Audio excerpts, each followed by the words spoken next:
The city was wrapped in a gentle hush, the kind that settles in long after midnight, when only the most dedicated dreamers and restless souls remain awake. Neon signs glimmered in puddles along the sidewalk, distorted by the wind and the uncertain promise of rain. It was on such a night, beneath the glow of a flickering street lamp outside the Blue Note Lounge, that Jerome Smitty first met George Bruns. Jerome Smitty was not a name known to the world at large. He was a man of quiet ambitions, a jazz enthusiast with a battered notebook always at hand, filled with scribbled melodies and half-remembered tunes. By day, he worked in a small music shop, tuning pianos, restringing guitars, and listening to the endless stories of customers. By night, he wandered the city's jazz clubs, searching for inspiration and the elusive sound that haunted his dreams. The Blue Note Lounge, tucked away on a side street, was Jerome's favourite haunt. Its reputation rested not on its decor, faded velvet and scratched wooden tables, but on the music that spilled from its stage nearly every night. The regulars were a patchwork of musicians and misfits, people who understood the language of rhythm and improvisation, who came for the chance to lose themselves in the music, if only for a few hours. That evening, a rumour had drifted through the city's jazz circuit. George Bruns, the legendary composer and arranger, was in town. Best known for his sweeping film scores and unforgettable melodies, Bruns was a figure of myth for musicians like Jerome, a man whose music had coloured the childhoods of millions, but who remained largely out of reach, an icon glimpsed only in liner notes and old photographs. The lounge was unusually crowded, and Jerome had to squeeze his way to the bar. He ordered coffee, black, strong, the way he liked it, and leaned against the worn wood, surveying the crowd. The stage was empty for the moment, a stand-up bass resting expectantly in the corner, the microphone gleaming under the stage lights. It was then that Jerome noticed him. George Bruns sat alone at a small table near the back, a heavy-set man with kind eyes and a gentle smile.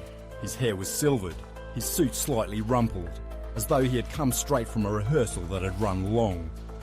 There was an air of quiet authority about him, but also a warmth that put Jerome at ease. Jerome hesitated only a moment before crossing the room. He introduced himself, voice trembling slightly despite his best efforts. George looked up, studied the young man before him and smiled. "Sit if you like," George said, gesturing to the empty chair across from him. "I could use some company." Jerome sat, clutching his coffee, unsure where to begin.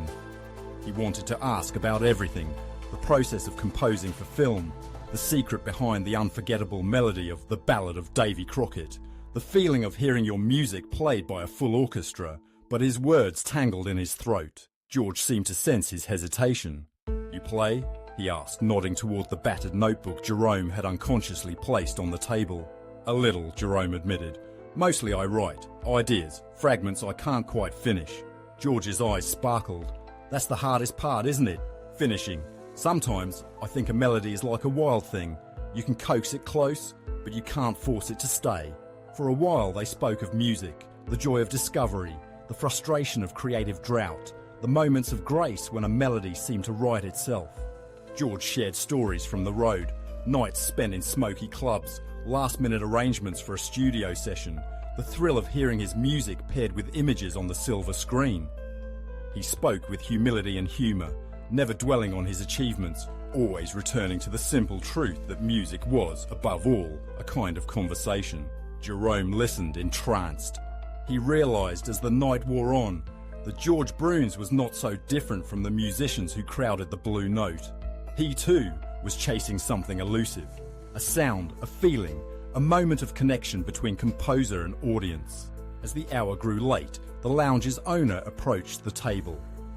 "Mr. Bruns," he said, "it's an honour to have you here. Would you care to play something for us? We'll book a..."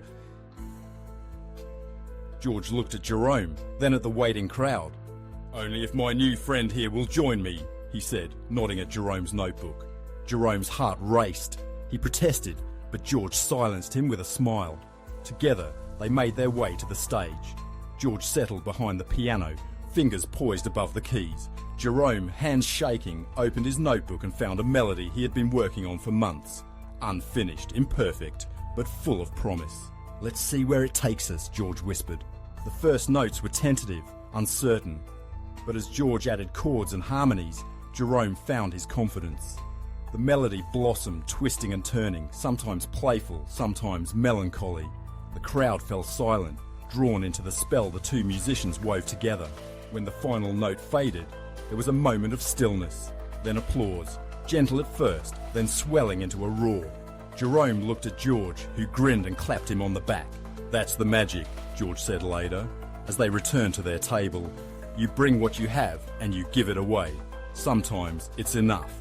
The night stretched on, filled with stories and laughter, the easy camaraderie of kindred spirits. Jerome knew, as he walked home in the grey light of dawn, that his life had been changed in ways he could not yet name. He carried with him not just the memory of playing beside a legend, but the deeper lesson George Bruns had offered, that music, like all true art, is a gift best shared, a bridge between hearts, a reminder that even in the lonely hours, we are never truly alone. And so, the night Jerome Smitty met George Bruns became a cherished legend in the city's jazz circles, not because of the fame of one man, but because of the generosity of spirit that passed between two musicians in a quiet club on a rainy night when the world was asleep and the music was wide awake.